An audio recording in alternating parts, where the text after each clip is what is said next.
নাহৰকটীয়াত নিৰ্মাণ হ'ব 1 কোটি টকা ব্যয় সাপেক্ষে শ্ৰীমন্ত শংকৰদেৱ সংঘৰ কেন্দ্ৰীয় নামঘৰ।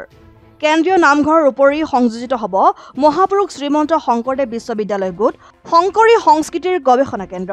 শ্ৰীমন্ত শংকৰদেৱ সংঘৰ কেন্দ্ৰীয় নামঘৰৰ আধাৰশিলা স্থাপন কৰে 30 জানুৱাৰী অৰ্থাৎ মঙলবাৰে নাহৰকটীয়া সমষ্টিৰ বিধায়ক তৰংগ গগৈ নাহৰকটীয়াৰ বাঁহধাৰী সজোৱা পথাৰত। আধাৰশিলা অনুষ্ঠানত উপস্থিত থাকে শ্ৰীমন্ত শংকৰদেৱ সংঘৰ পদাধিকাৰ ভৱেন্দ্ৰনাথ ডেকা, প্ৰাক্তন পদাধিকাৰ কমলাকান্ত গগৈ, কুশল ঠাকুৰীয়া, কেন্দ্ৰীয় মন্ত্ৰী ৰামেশ্বৰ তেলিয়াদী। মুখ্যমন্ত্ৰী ডাঙৰীয়া তাত উপস্থিত আছে আৰু মুখ্যমন্ত্ৰী ডাঙৰীয়াই শংকৰ সংঘৰ সভাত তেওঁৰ বক্তব্যত কৈছিল যে শংকৰ সংঘৰ এটা নাম বনাবৰ কাৰণে তেওঁ 1 কোটি টকা দিয়া ঘোষণা কৰিছিল আৰু সেই 1 কোটি টকা পোৱা হ'ল, কিন্তু মাটি বিচাৰি থকা হৈছিলে আৰু আজি মাটি ফাইনেল হৈছে। আমি এটা ইয়াত চৰকাৰী মাটি পাইছোঁ আৰু তাতে এই শংকৰ সংঘৰ যিটো নাম সেইটো প্ৰতিষ্ঠা কৰা হ'ব আৰু চৰকাৰৰ ফালৰ পৰা 1 কোটি টকা দিয়া হ'ব। আজি এই অনুষ্ঠানত নিশ্চয় আপুনি গম পাইছোঁ শংকৰ সংঘৰ পদাধিকাৰ, উপদেষ্টা, শংকৰ সংঘৰ বিভিন্ন দায়িত্বত থকা ব্যক্তিসকল ইয়াত উপস্থিত আছে। লগতে আমাৰ নাহৰকটীয়াৰ জনপ্ৰিয় বিধায়ক তৰংগ গগৈ ডাঙৰীয়া, মই আৰু বহুত কেইজন বিশিষ্ট ব্যক্তিৰ উপস্থিতিত আজি ইয়াত আধাৰশিলা ৰখা হৈছে।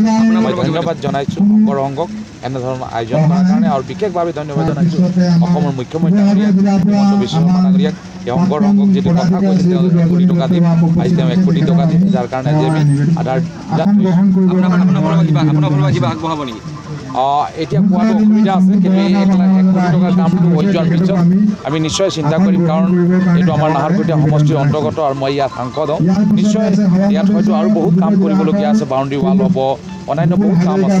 নিশ্চয় সেইখিনি বিধায়ক ডাঙৰীয়া আমাৰ তৰংগ আৰু মই মিলি নিশ্চয় সেইখিনি কাম আজিৰ তাৰিখত 1 কোটি টকা যদি দিয়া হৈছে তাৰ কাম আমি চোৱা চিতা কৰিম যাতে ভালকৈ কাম হওক, সেইটো আমি কামনা কৰিছোঁ।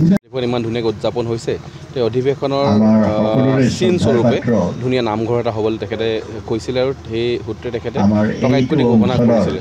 টকা 1 কোটিৰ প্ৰথম কিস্তিৰ 50 লাখ টকা আজি আহিছে।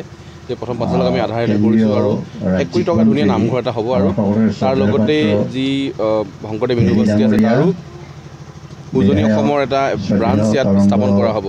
তাৰ গোটেই মাটিখিনি অৰ্পণ কৰা হ'ল আৰু তাৰ আজি আধাৰশিলা হৈছে। মই আশা কৰোঁ যি ধৰণে মুখ্যমন্ত্ৰী ডাঙৰীয়াই ঘোষণা কৰিছিলে ধুনীয়াকৈ নামঘৰ হ'ব আৰু যাতে ৰাইজে সদায় মনত থয় শংকৰ সংঘ অধিৱেশন নাহৰকটীয়াত কেতিয়াবা হৈছিলে, সেই অধিৱেশনৰ ফলস্বৰূপে আমি এটা নামঘৰ পাইছোঁ। দেখিলেই যাতে মানুহে গম পায়, সেইকাৰণে খুব আটকধুনীয়া নামঘৰ এটা হ'ব এই স্মৃতিৰ স্বৰূপে যি একানব্বৈ সংঘ অধিৱেশন হৈছিলে। মই মুখ্যমন্ত্ৰী ডাঙৰীয়াক ধন্যবাদ জনাওঁ। আশা কৰোঁ শংকৰ সংঘৰ গোটেই ব্যৱস্থাটোৱে যাতে গোটেই সংগঠনটোৱে গোটেই সংঘখনেই এই নামঘৰ ভালকৈ পৰিচালনা কৰে, ভালকৈ। নাহৰকটীয়াৰ পৰা ক্ষীৰোৎকণৰ ৰিপৰ্ট, অসম আদিত্য।